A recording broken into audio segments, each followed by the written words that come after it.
going on, peeps? George Teague here. Come to you live again on a Tuesday evening. It's Teague Steak Tuesday. Yeah, I eat tacos on Tuesday all the time. But that's not what this one's about tonight. This is about we got a lot of good football talking about.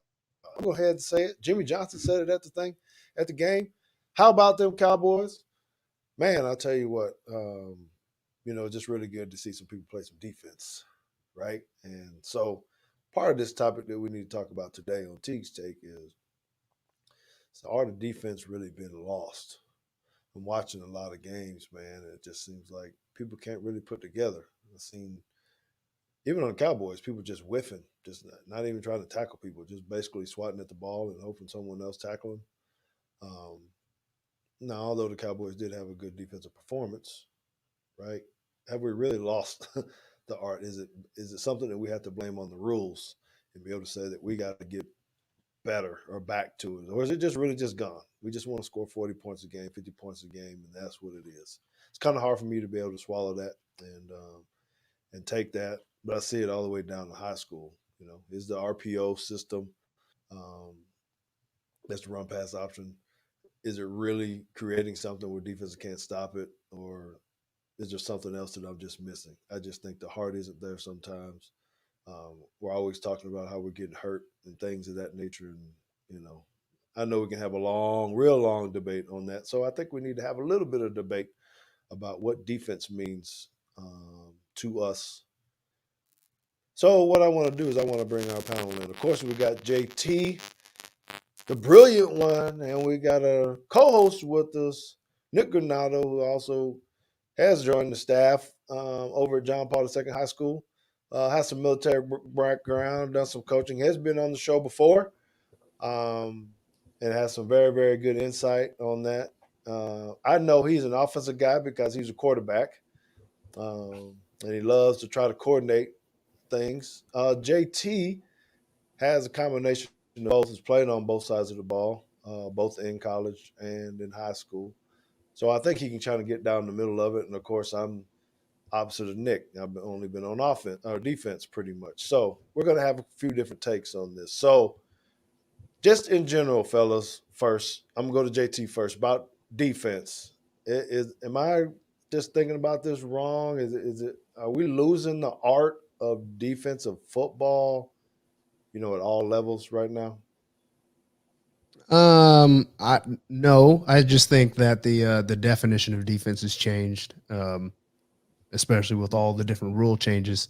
I mean, there's just certain things that you can't do anymore, and I think run pass options are harder to defend in college, because college you get like 3 yards, which really means you get like 4 yards of linemen downfield before they're actually going to call anything. So teams that run it well, I think is much more difficult to defend. You saw with the Eagles that they got called for linemen downfield quite often, and most of them was on the rookie, Landon Dickerson from Alabama, mainly because he's used to being able to be 3 or 4 yards down the field, and he can't do that anymore. So, I don't think that the art of defense is gone. I think it's just the goalpost has changed. No longer are the days where you'll have Alabama defenses holding people to an average of 8 points a game. That's just not how it works anymore. You're holding people to an average. Really good defenses are holding people to an average of 14 points a game, and average defenses are giving up 20 something points a game, and really bad ones are giving up 40 points a game. And so the scale has just slid a little bit farther, I think. So, Nick, as you answer that, I guess I'd like to hear from you about when you talk about goals from an offense. Now, what are those goals? Because on defense, it used to be you need to hold them to a certain amount of points, and now it's not that nearly as much. It's how many times can you make a punt? How many, uh, stops can you really have? And from the offensive side, what are you really thinking now? Are you going in and say, hey, we got to score 28 points, we need 400 yards, or whatever it is? What do you guys really think on the offensive side? I think I think it's kind of a big question just to piggyback with JT. I think he's right, and I think the standard of like what the defense wants to do is higher. Therefore, on the offense, my opinion is just get the ball to the playmakers. I think when you do those little things, naturally the score is going to happen, and I think it's just that simple. The RPO or a quick screen, something like CeeDee Lamb, for example. Let's just get the ball to CeeDee. We know he's going to make somebody miss. And on the flip side, um, yeah, I just think the talent gap, so to speak, to play DB is really hard because of the rules. I think there's a lot of good athletes that play receiver. A lot more athletes are there's better quarterbacks getting drafted. I mean, back in your time, quarterbacks were just drafted, and it was kind of like the good ones were at the top, and then it was just a scale all the way down on who was good. Now you see a lot of first rounders going. So I just think offense is getting really good. Therefore, it's harder to play DB, especially the rules, and then it's harder to find a good DB. So I think that kind of matches in too. And I think offenses know that. They know that guy's confused out there. We're just gonna attack Coop all day, like they did against Tampa when they went to Coop, like 6 plays in a row. You know what I mean? Uh, yeah, but our offense is really that good, or is it because of the way the rules are now and the pros? That I mean, you can't breathe on anybody. I'm watching people just barely. I'm watching defensive backs barely touch the guy, and the flag comes out. You don't know how to tackle. Where's the strike zone? You're trying to be boy to boy. You don't want to hit people in the knees all the time, but you have to, because if they're running at you and they duck their head and you hit them in the head, then you're ejected. Mhm. I feel bad for our guys because it is a very violent sport. Um, and I'm just not totally sold that the offenses are that. Being head coach and say that, I just think that Mhm. there's so much more to it than just schemes are so good now. Well, Yeah, I mean, I agree. I think that there's some. The one thing that irritates me the most about some of the rules is that a perfectly acceptable strategy, especially late game, is run a fade, throw it up. You know he's probably not going to catch it, and just 50-50 on whether you get the pass interference call and get all the yards anyway. You And half the time the ball is not even catchable. And I think that there's a lot more of that happens now late game than previous. I don't want to put a year on it, but just like looking back in time, um, that's something that happens a lot more often. Yes, I agree. And shout out to Craig Young too. He's always in. We appreciate him for everything he does. In the way he always listens and promotes. Thank you very much for that, uh, sir. I also see my man Bluff City in there. That would be Marcus. Thank you for popping in, brother. I know you guys were excited about the Dallas Cowboy game, so let's talk about that a little bit. The Dallas Cowboys clipped those Eagle wings, man. I've been wanting to say it all day. I had to hold out on my tweet and everything else. I probably should go ahead and do it while we're on the show, but it's cry, Eagles, cry. Yes, sir. They had to go down with it. I was in the house.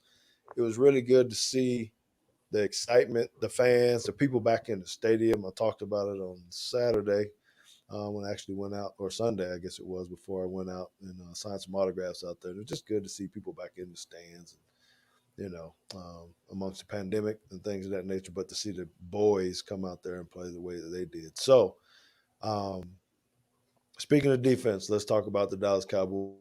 Are they the real deal or not? Are they the real deal or not? They're leading league in interceptions. We're tied for first in interceptions. Um, they've stuck with some very, very good teams these first 3 weeks. Or are we I don't know, crowning Dan Quinn as a MVP of the season already? What do you think, Nick? I was talking. I mean, that's kind of what I was talking to JT on Friday a little bit. I think so. I wouldn't say crowning anything, but I mean, we're definitely coached better. That was the one thing I said last year. I know Jalen Smith was what he was last year, but from the first preseason game this year, the man doesn't look lost, which to me, he's getting coached better. So then that trickles down. Diggs is looking like a stud. I mean, do we have a lockdown corner? If so, great.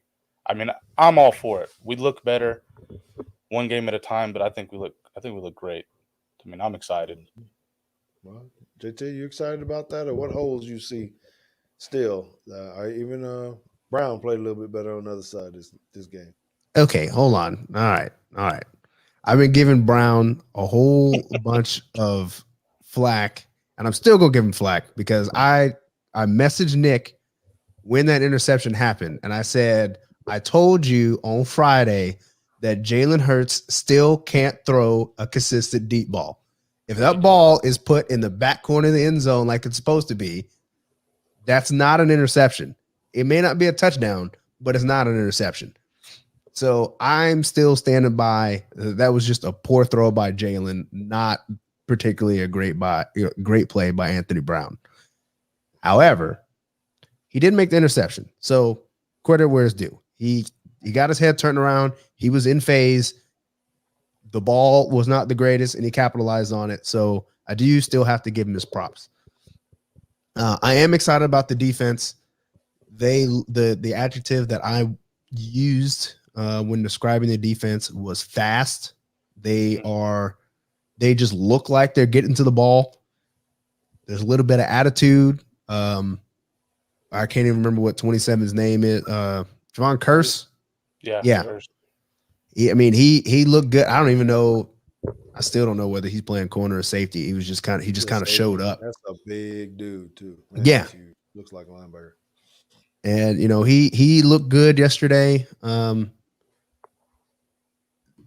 thing that's always still in the back of my mind, and I hope they keep proving me wrong, but we were kind of talking about this pre-show about who have you played, and I don't think the Eagles offense is really all that good right now.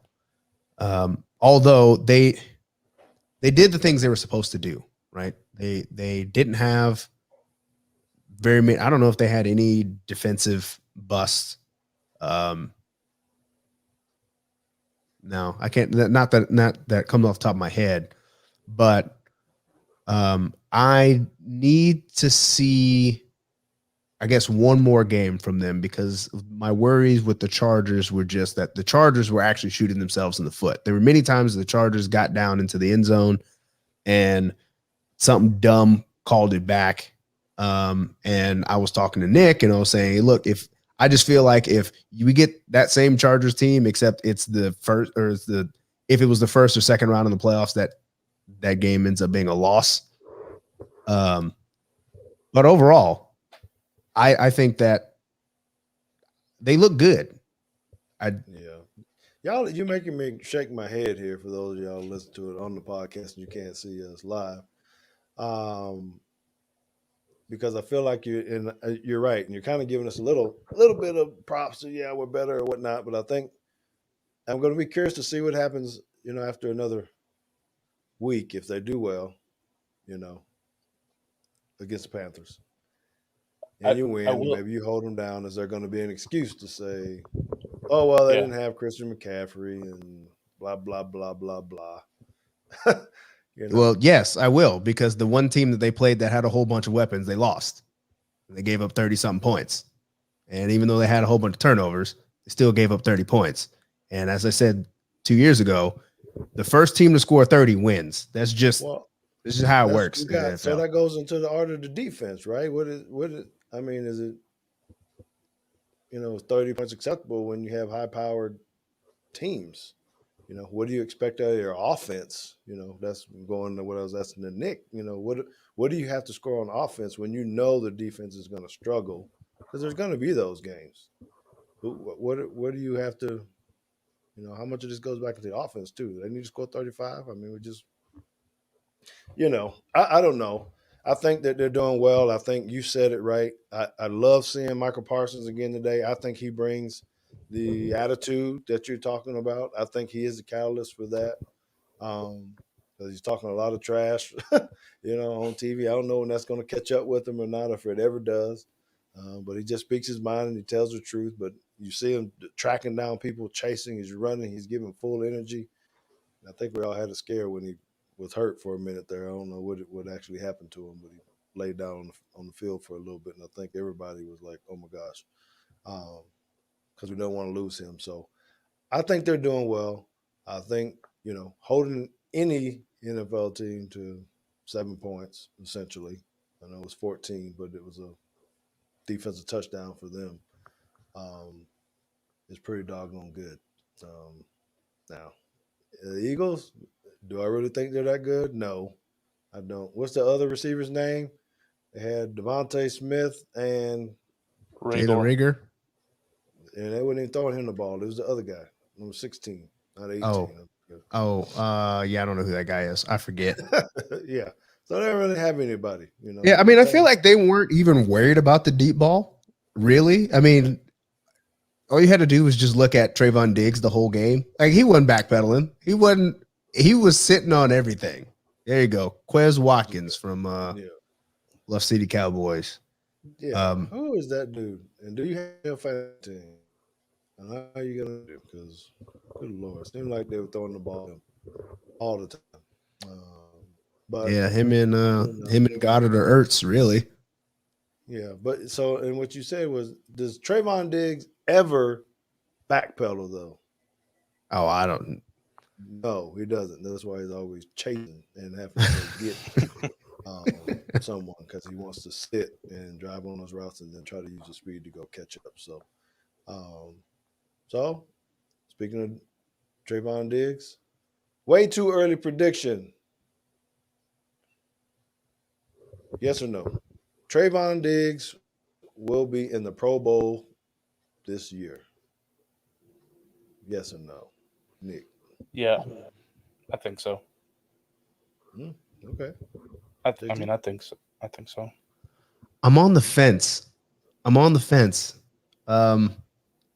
Just because I like how the voting works. It's gonna be because like a huge part of it is fan votes, and like, do fans, not Cowboys fans, but people who are not Cowboys fans at large, if you say give me your top 4 corners, okay, is Trayvon Diggs coming up, or are they gonna just pick the bigger names, even if they don't have a whole bunch of interceptions?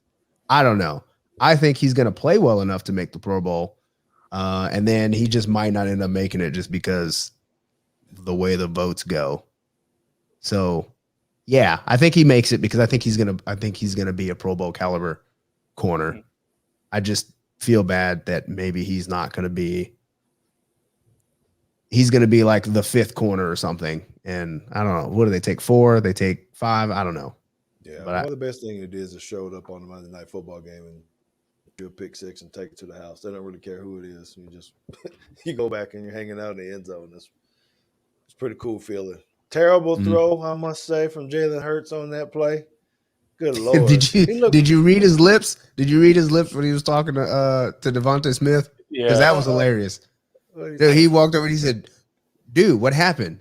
And you could see Devontae Smith said, "I fell," and he goes, "You fell?" And then he just shook his head and just walked off.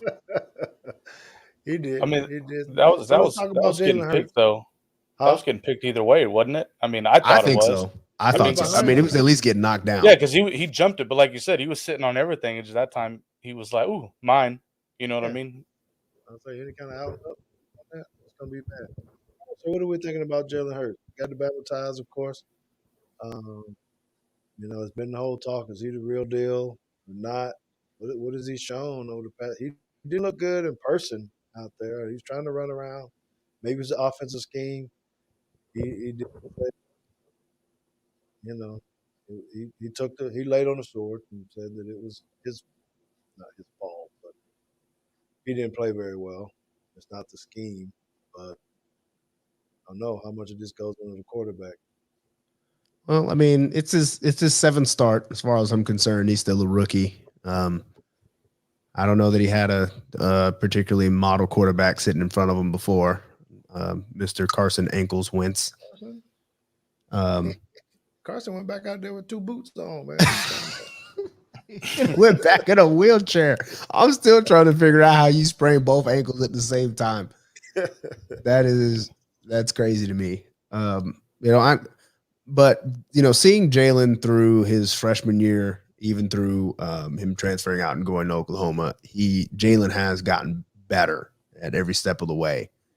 I still think that some of the problems that he had at Alabama still show now.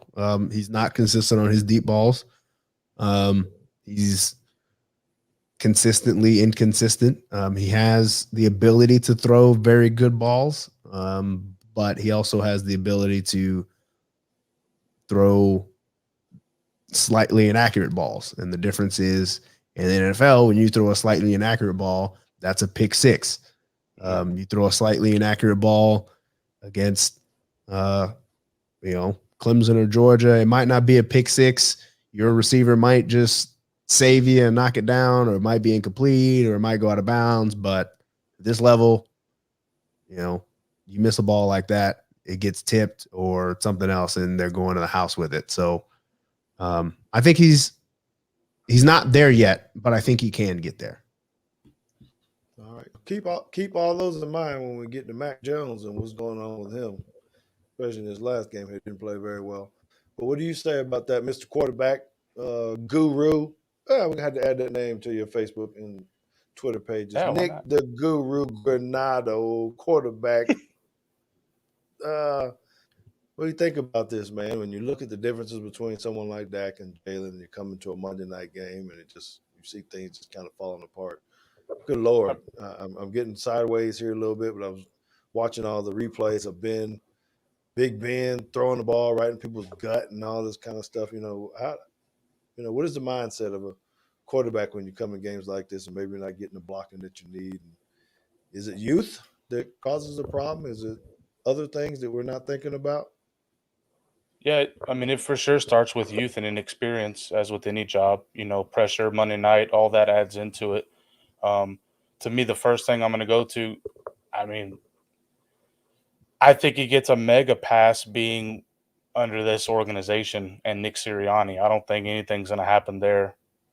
Just like I don't think anything's going to happen with Trevor Lawrence, with Urban Meyer. I mean, it's just kind of like you're already new, and if your coach is also youthful and new too, you're a quarterback. At least I'm trying to think kind of in a militaristic mindset. Like you're looking for your leader to kind of, not that his back isn't covered, but kind of like for mentorship and growth, And if he's still growing, well, I guess I'm just going to be out here and just throw it the best I can, and some of these might get picked. So, I mean, I'm just trying to put myself in Jalen's shoes. I'm sure he tried his best. I don't think he didn't try yesterday.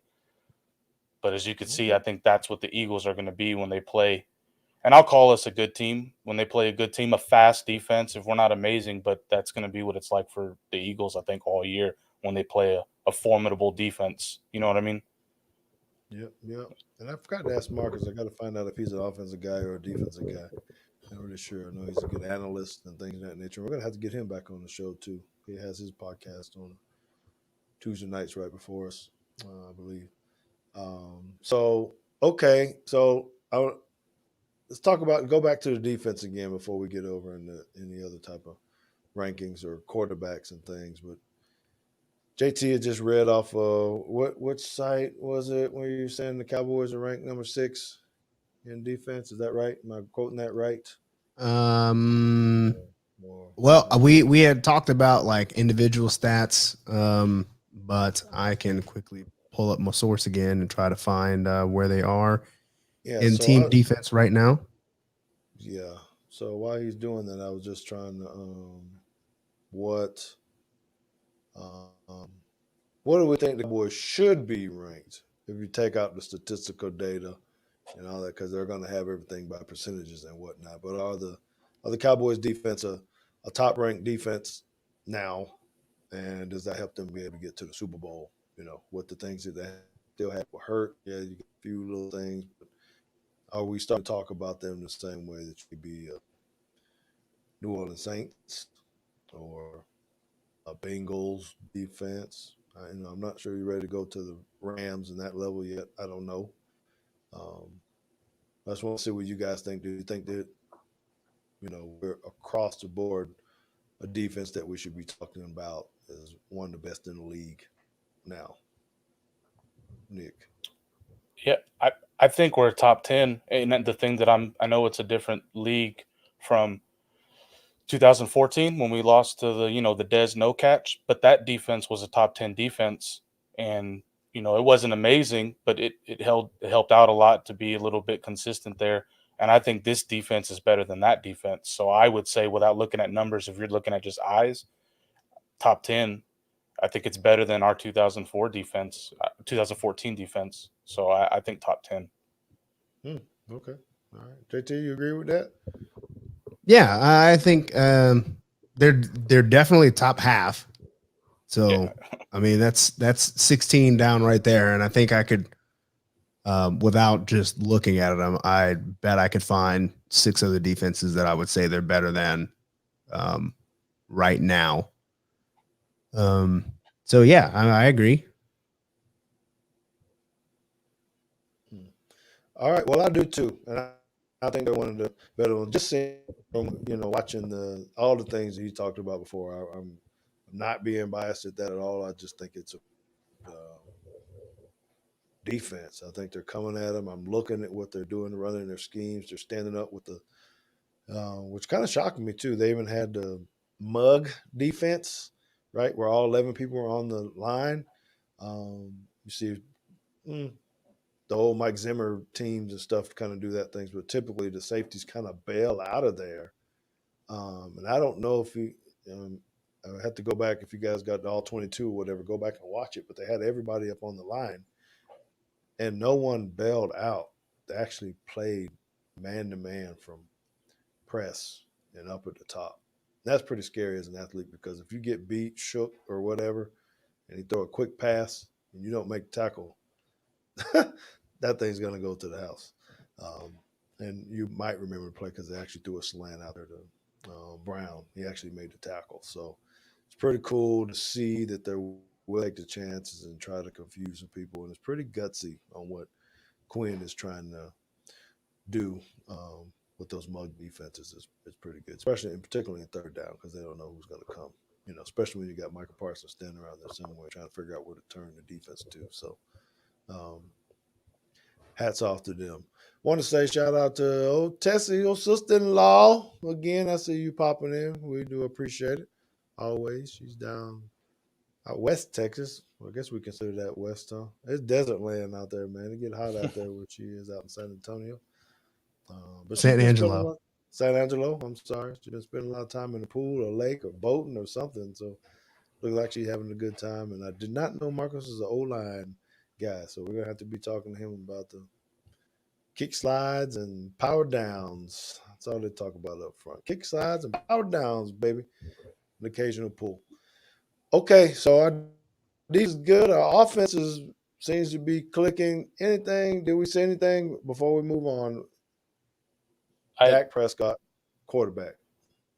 Well, I mean, Will you? before Dak, I mean, I think a huge, way too early prediction. You mentioned crowning Quinn. I forgot the title you used, but I've been watching Cowboys for a long time, and obviously you guys have. Tell me what you think. Did that crowd seem more into it? Maybe because COVID last year, a lot of crowds missing. But I thought we actually had a little home field advantage yesterday. I mean, I just think, could that be? And again, could that be because of defense? I mean, defense gets you hyped.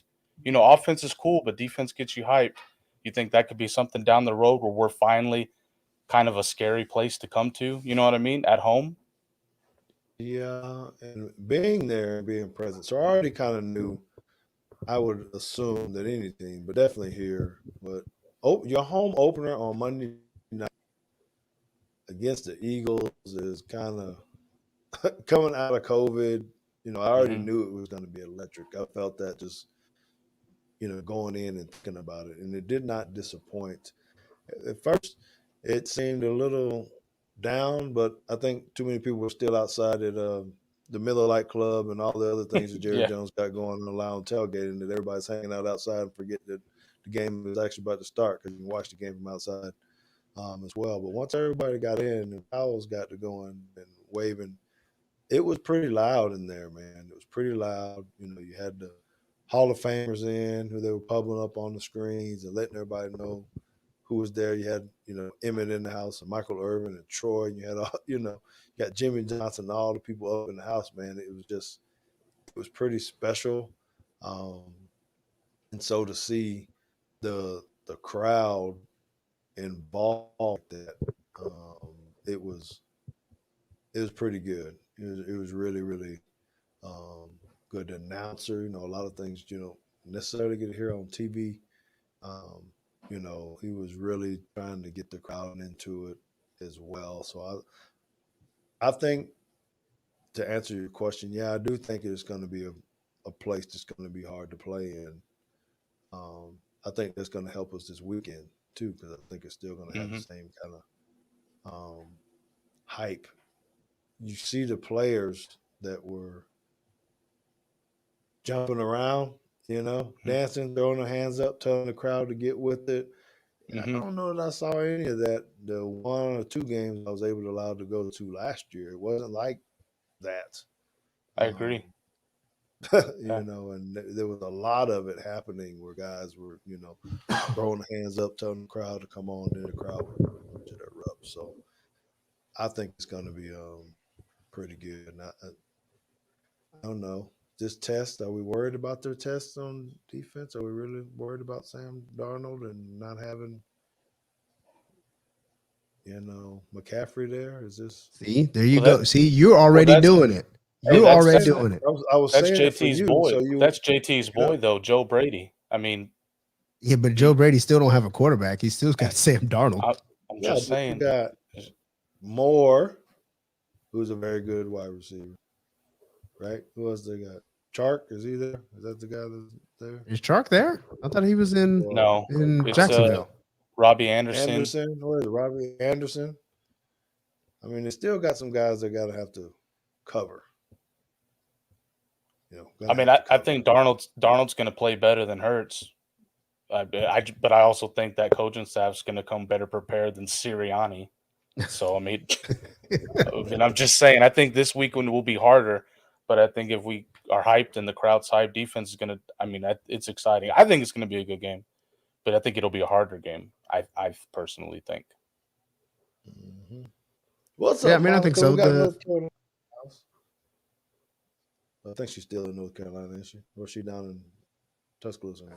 As far as I know, but I don't know. She'll have to tell us in the chat. Yeah, just tell us where you at, Monica. Okay, what were you saying, JT? Um, Nothing. yeah, and probably That's not okay. important. I don't remember. All right, so Mac Jones has a bad one, right? For the first, I don't know, is this the first time they're not moving the ball? They're not doing a whole lot of stuff. You know, he can't push the ball down the field, or he's not hitting the targets. Is it what he said, or is it something else? Again, youth. Hey, NFL. There's not a whole lot of windows you can get the ball. He's missing some of the deep balls. Um, Timing off. He looked to be a little bit frustrated in the game. I've never seen him that way. You know, where it looks like he was struggling mentally to try to make that happen. Um, does he bounce back? Does Belichick, you know, get him on track midway through the season where he becomes a better quarterback? JT, go. Yeah, I mean, I think he'll become a better quarterback. I think he'll eventually bounce back. I mean, I've seen him play worse, and he bounced back pretty quickly. I'm thinking about when Tua goes down and he has to come in and play against Auburn at Auburn, and he throws 2 pick-sixes, and that game was still kind of in the balance at the end. But again, he's a rookie. This is his third game that counts. Um, he's with a coaching staff that at the very least is stable, but they still got to like implement some things from the holdover of having Cam Newton and having to go back to more of a Tom Brady-esque offense. I don't know that Mac Jones has command over that offense yet, where he can start setting his protections and changing things up at the line, like you see even somebody like Dak doing. And unfortunately, I think that his receivers last year were probably better than the receivers that he has now. So, you know, I don't particularly think that's an excuse on like why he shouldn't be playing better. But he's youthful and experienced, and he's not throwing to CeeDee Lamb and Cooper and Cedric Wilson and Michael Gallup. He's throwing to Nelson Aguilar and company. Jacoby Myers. Jacoby Myers. Myers. I thought he'd be balling a little bit better, but he's getting a lot of catches and not very many yards. Killing me in fantasy football with that kind of stuff. Anyway, up to this past one, I think it was about the first time. So, all right. So, Nick, quarterbacks are getting hurt. People aren't looking pretty good. Is Cam Newton going to be back in the fold for this year's out on somebody's team? Maybe I would probably bet money no. I've always been on the train that Cam Newton isn't that good. He's just a freak athlete. Like, he's a great physical specimen, but I think for what people want to do now, he's just kind of just there. I think maybe someone's going to ask you though, is you're telling me he's not better than maybe not necessarily 32, but not even 64 of them to be one's backup. Oh yeah, well that's why I said. I mean, it just depends who. Like, if it's got to be, I think, a good situation. Almost, it's going to be just like when Seattle went to the playoffs and they had no running backs and they called Marshawn Lynch off the couch. I think it'd be like that. Maybe an assistant coach somewhere that knows him really well, and they need somebody kind of like you said. Somebody goes down. Hey Cam, what are you doing? You're still working out. We're running kind of the same stuff you like. Who that will be, I don't know, but I think it's going to be something that unique. I know I joked about it with JT before, but like, I would think maybe Phillip Rivers might get a call before Cam Newton because he's already said it. Like, did you put this on? Yeah. Well, I mean, I didn't write it.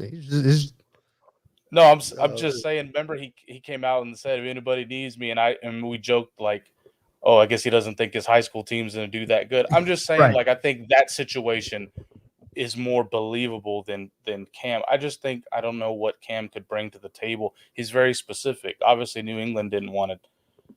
They didn't want to roll with that no more.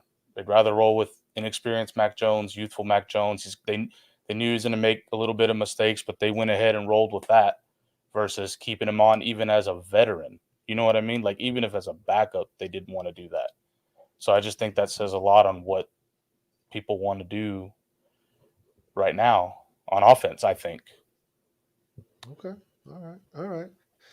So, heavy quarterback talk today, and I still want to talk some more quarterbacks, but I want to go to another level now. We need to talk about Bryce Young and this other quarterback they got over there at Ole Miss, Matt Corral. Is that, am I saying that right? Yep. Is it Coral or Corral. Corral. Got the showdown of two quarterbacks who are favored right now to be Heisman Trophy winners. Let's see. The Ole Miss Rebels, this seems ridiculous to me, but it says that they're averaging 635 yards per game right now. 52 points. Ranked fourth in rushing with almost 300 yards a game. Matt is just shy of 1,000 yards, 9 touchdowns. But you got another quarterback in Bryce Young, whose numbers are crazy, right? 1,100 yards, 15 touchdowns, only 1 interception in the first 4 games. Offense has 46.5 points a game, fourth in the nation with that. Defense ranked 17th, giving up 283 yards per game. Big gap between 635. Can Alabama defense slow these people down? 14 and a half points is the line, I think, right now. What are we thinking about this? Is this a high scoring game, or does the Alabama defense tame them a little bit? Nick, you go first. Well, I usually get my Alabama advice from you guys, so Okay. I think it's going to be high scoring like it was. What was it 2 years ago? Last year. It was last year. Sorry, Corona just makes it bleed all weirdly. I don't know, but yeah, I think it's going to be because this Ole Miss team is better. I think it's going to be high scoring. I'm excited to watch. Like I said, I follow you guys on this advice. I know you guys watch a lot of Alabama more than me, so I think it's going to be a heavyweight fight, and I'm excited. But I think it's going to be high scoring. To answer your question, yes, I think it's Well, in the JT, in the 50s to the 40s. Can we go toe to toe with them like that, or do we kind of slow that down some? I don't know if we're as explosive as we were been in the past to go get these.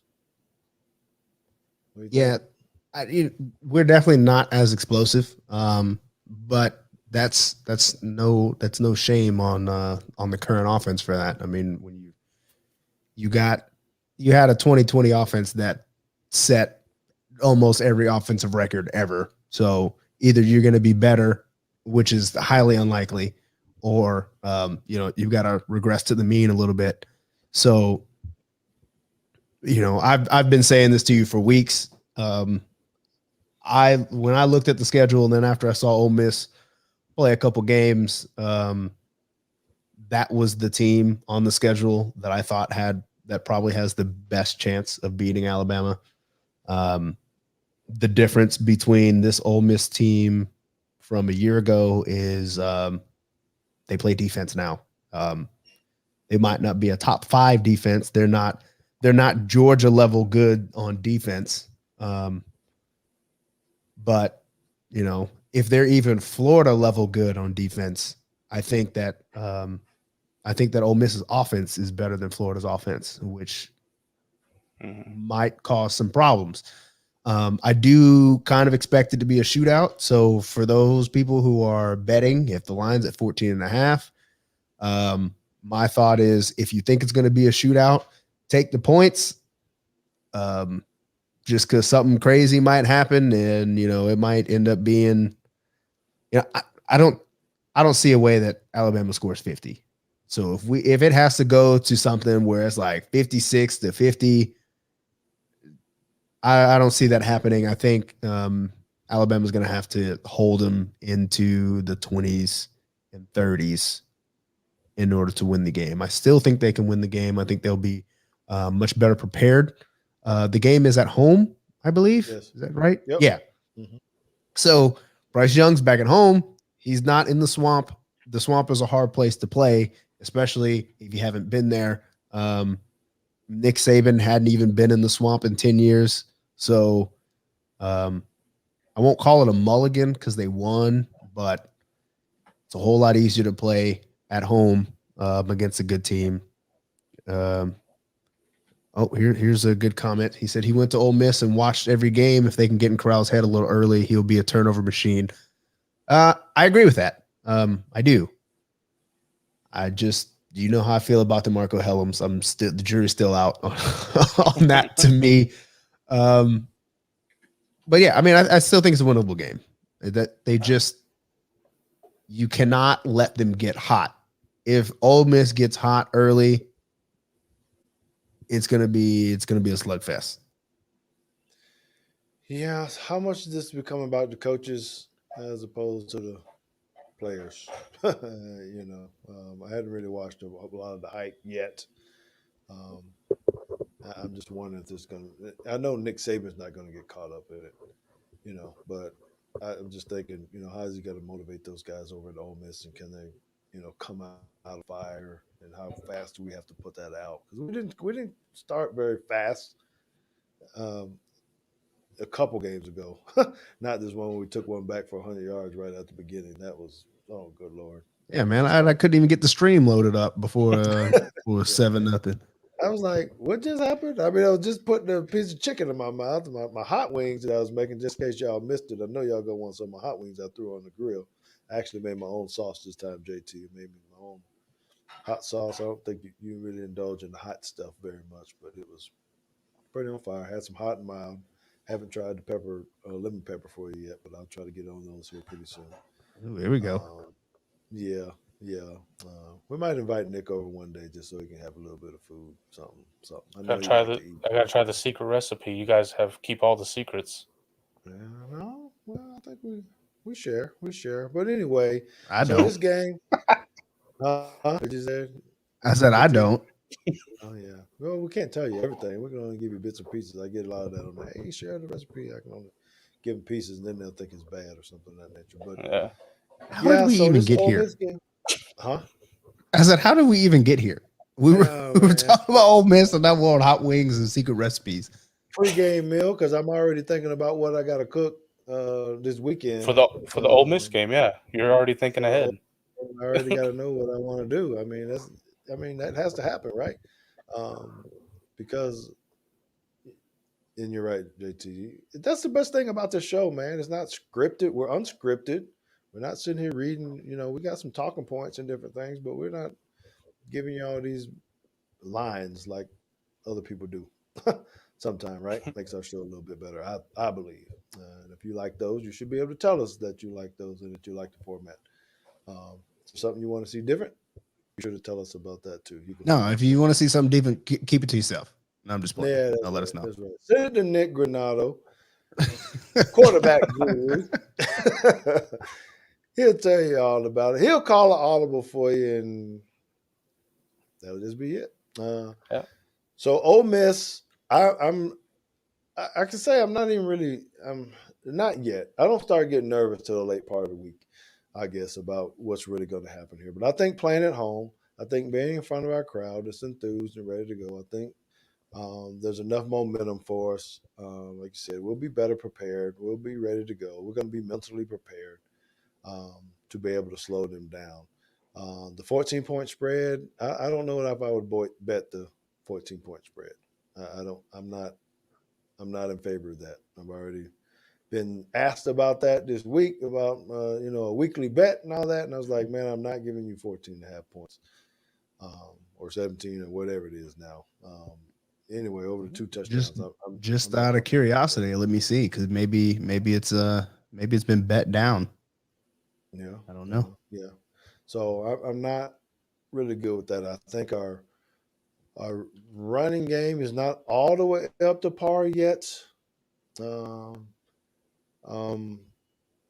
Mechie hasn't, I guess, been a breakout guy yet. I mean, he is who I thought. I mean, he's a good receiver.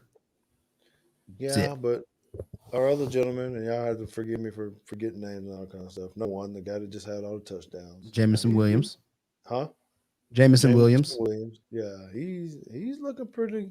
I mean, I know last game or whatever, but he's been making plays, and he definitely got some wheels on him. So I think once they start utilizing him and the additions of the other guys, what? I guess the line has went up in some places. Some places you can get up to minus 17.5. That is entirely too many points. See, man, I might have to jump on there. I'm not feeling that. But I didn't feel it in the Florida game either. Yeah, I thought 15.5 point. Yeah, I was telling Nick, just regardless of the teams playing, if you told me that a team, the 11th ranked team, was playing at home and was a 15.5 point underdog, I'd be like, yeah, give me the points. That's ridiculous. Those are one of those things where it's like Vegas must know something, but I don't think these lines make any sense. Okay, so we're talking about these Heismans. How close are the odds on the Heisman? You got Bryce. We got Matt Corral at plus 155, which after doing some math and conversions, that's giving him about a 39.5% chance to win. And Bryce Young is a very close second at plus 185, which is about a 34% chance to win. Which now that they're playing each other, somebody's somebody's odds are going to probably plummet. Can they stay the same? It's truly hypothetical, but if their numbers are about the same, regardless who loses or wins, if their numbers are kind of the same, you walk out of there, or does a loss actually start to hurt people when it comes in the Heisman talk in big games like this? I think a loss. Oh, go ahead. Well, I was gonna say, I think just the way everybody kind of watches football now, a loss hurts you. I mean, it's a pretty high profile game. They're going to look at the winner pretty highly. Add in the fact, like I believe Marcus said, if Corral starts turning the ball over and just looks pretty bad, then it's going to be even worse. He might even go down to third, maybe. I don't know, because then they'll look at it like, oh, he wasn't that good. So I think the winner though gets the big resume booster. Like huge. I think if it's a close game, I think the loser still takes a hit because when you're watching these Heisman things, the one thing they're always trying to point out is like, what is his Heisman moment? And if it's a close game and Ole Miss doesn't pull it off or Alabama doesn't pull it off, they're going to look and say, oh, he had his chance to show us that, this was the one thing that was going to put him over the edge at the end of the season, and he didn't do it. Therefore, maybe he's not the guy. I mean, even if the numbers are incredible, it's still going to come down to moments. And I still think the game is just going to come down to moments, and whoever has more moments is going to end up being the Heisman front runner, and the other guy is going to have to drop back a bit. Okay. Well, I won't ask you to pick a winner because Nick don't have one because he's going to go on us. And we're not talking about the spread and all that kind of stuff. So, who's going to have the most passing yards between the two quarterbacks at the end of the game? I think Corral. Because they're also gonna throw the ball probably like 65 times, 60 times. I might be exaggerating, but I think he'll have more. But that'd be the only reason, I think. Who they played? I'm gonna go with Bryce Young. Actually, for the opposite reason, I think that Ole Miss is gonna run the ball a lot, and I don't think Alabama runs the ball all that well. So I think we're gonna have to throw the ball, and Ole Miss I think is gonna be able to be a bit more balanced. And I will bring back Marcus's comment here. He says Ole Miss has to get the backs, Ely and Henry, involved for some chunk plays on the ground. And I agree with him. I think it's just they're going to have to come out with the same plan that Florida did.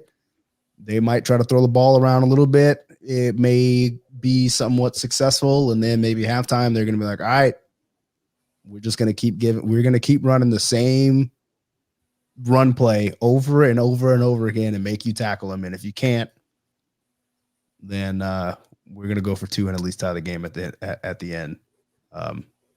So I think it's more so that I think that our run game is not as strong as it used to be. Mm-hmm. Therefore, I think you're going to actually see Alabama throw the ball more times.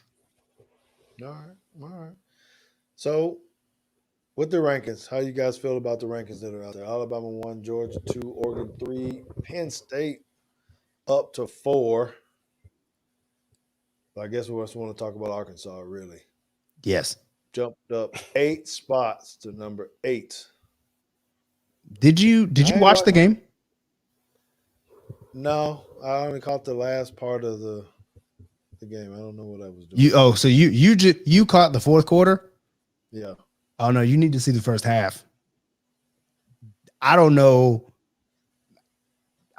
where Arkansas got these dudes from, but they were electric. Like they look like they could not be stopped. KJ Jefferson looked like the second coming of Cam Newton until he got his knee rolled up on or whatever, and then he had to hobble off, and then they had to put the other guy in.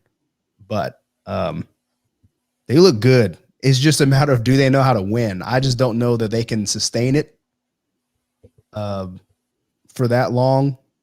I mean, Arkansas' schedule is brutal. I'm trying to pull it up, but I know they got to play LSU, they got to play Alabama, they got to play Ole Miss, they got to play Georgia, and I think they're all like 4 in a row, and some of them on the road. I think even if Arkansas comes out like 2-2 in that, and they end up going like 8-4 on the season, I still think that Arkansas will take that in stride. Okay. Yeah, and I didn't see it. I don't know if Nick watched him play or whatnot. I was Now that was at the same time his team was getting beat. I Yeah. think TCU. I told JT, I sent him one lonely text. I think I might have to pony up if they don't make this change. They need an organizational change, and SMU is making these organizational changes. So we talked about this before. I'm changing the subject on just because you brought up you and the TCU stuff, but I saw some tweets going around at SMU saying, "Why the hell we didn't get invited into the Big 12 now?" That's what hold on. JT asked me that when we first did my little guest thing. I thought SMU should have been invited because of what I just said. I thought just Yeah, I want to go back just for a second. One, because of the comment, Arkansas's 3 defensive linemen looked unblockable. They rushed 3 and dropped 8 in coverage, and Tech had no answer for those. Or he said Tech, he meant A&M, had no answer for those guys. Again, Mark is out here dropping facts. They were making whoever that center was look like Biotish just getting bull rushed and put in the quarterback's lap all game. But what I wanted to say about Arkansas' schedule is next week they have to go to Georgia, and then the following week they have to go to Ole Miss. That's the 2nd-ranked team in the country. That's the number 12th ranked team in the country. And then they've got they're home against Auburn, home against Arkansas Pine Bluff, home against Mississippi State, but then they have to go to LSU and to Alabama. So they've got 4 just tough road games. They have the 4 hardest teams on their schedule are all on the road, and they're all back to back. Well, I don't know. It'll be fun to watch them because it's going to be fun talking to Jermaine Love about it. I don't know if you guys saw the video that Jermaine put out. It's kind of funny. Jermaine Love is the spring coach over at John Paul II High School. And he had his teacup as he was watching them whoop up on A&M. That was kind of cool. But, it's going to be interesting because I'm still looking at this poll, and they got Cincinnati in front of them. And, I don't know. I mean, it's good to be up there. What really shocked me is that Notre Dame went back up a few spots. That kind of shocked me a little bit. I don't know why. Maybe because I just don't think they're that good. To be honest, anything below 3, I think is a toss up. Okay. Well, I should say anything below 2. I'm not even convinced that Oregon's the 3rd best team in the country either. I'm not sold on Oregon yet, and I'm not sold on Penn State anymore because Auburn might be secretly garbage. Yeah, you wanted to talk about that, right? They're just how do you have a powerhouse like that? I'm trying to Auburn and Clemson. I mean, Clemson goes down. Auburn struggles with Georgia State, Georgia Southern. Who was it? Georgia State. Georgia State. Doesn't matter. It's not Georgia. Yeah, which Auburn does have to still play this year. They still got to play Georgia. I mean, they were down for a long time. It wasn't like the first quarter was a fluke. Nah, they benched Bo Nix, brought in the backup, and had a drive basically to say, hey, go win the game. Yeah, it's crazy. How could Tank Bigsby not take over the game and just rush for about 300 yards, have about 3 rushing touchdowns, and throw the ball on them? And I don't know, man. It just seems like bad football sometimes. But I'm not mad because when Auburn struggles like that, and they're going to lose some more. My own biases, I don't really care. I do root for the SEC, but not for them, pretty much. So I'd rather see Arkansas win than Auburn, right? So yeah, I want to see them. The 2 that I'm really interested in to see how good Cincinnati really is and how good Arkansas really is. I don't think OU makes it OU is looking much like Clemson to me. They keep they keep having these high point spreads too, and one of these days the luck is going to run out. They didn't lead West Virginia at all in that game until they kicked the field goal to win it. They were either tied or losing the entire game. So much so, so we're talking about Heisman favorites, and Spencer Rattler, who's their quarterback, was supposed to be one of the Heisman favorites, who I think is now plus 3,000. So he's down there, but the student section apparently was not having it, and they were chanting for the backup. Mm-hmm. It had gotten that bad, apparently. Some students they're brutal. They're brutal. And I'm mad with you, JT, because you just missed an opportunity. You don't even know you missed it. Most of our people don't miss it because you said you just alluded to the fact that they're about to. You didn't say sooner or later. I did miss the opportunity. You missed it. You missed your opportunity for your boom boom moment there. Yeah. I either missed it or purposely avoided it. No, I was like, oh, he missed it. He missed it. But okay, well, so I think I think we're good on where we're at with the college football. I think we're good on it. What did we say for the Cowboys game before we go? I need your predictions on the game. Give me the score of the Cowboy Panther game. You guys think? I don't even know what the line is. Probably 3.5. Oh, I know what the line was for the Eagles, and I was definitely giving the Eagles almost. I was taking the Cowboys almost minus whatever. Okay. I said they were going to beat them by 18, so I think that. You're going to do it again? You're going to take the Cowboys on the points? At home? Probably. I mean, unless it's like something stupid like 10, and then maybe I won't do that. But I don't know. I mean, I think they beat them by 10 at least. I think it'd be another. I'm going to say. I got to pick a weird number because I'm sure Legatron's going to miss another extra point. So it's not going to be 42 or 35 or something like that. It's going to be 34 or 33 to 13. 17.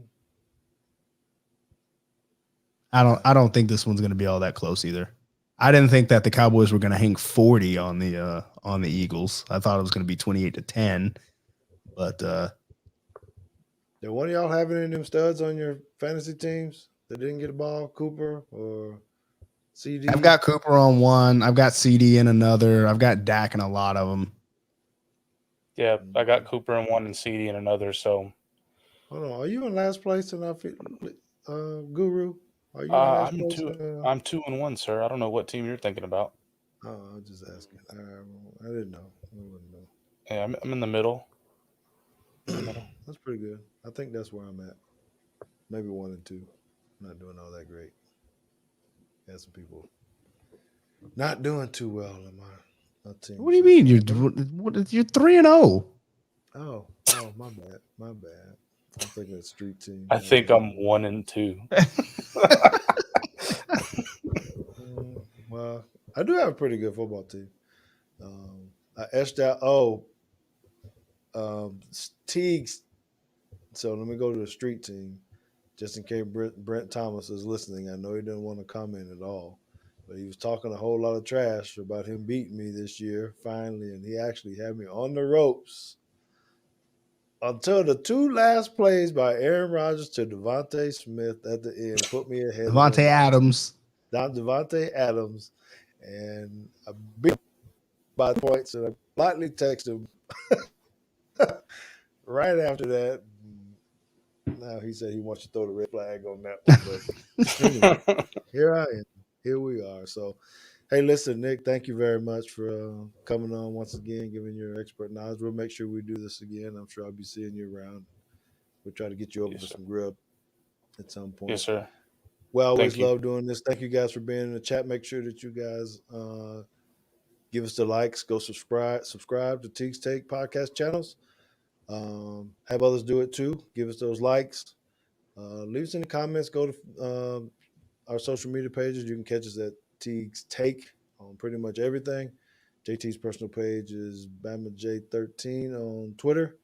I'm at Teague Football. And Nick, you got any? What's your handle out there on Twitter land?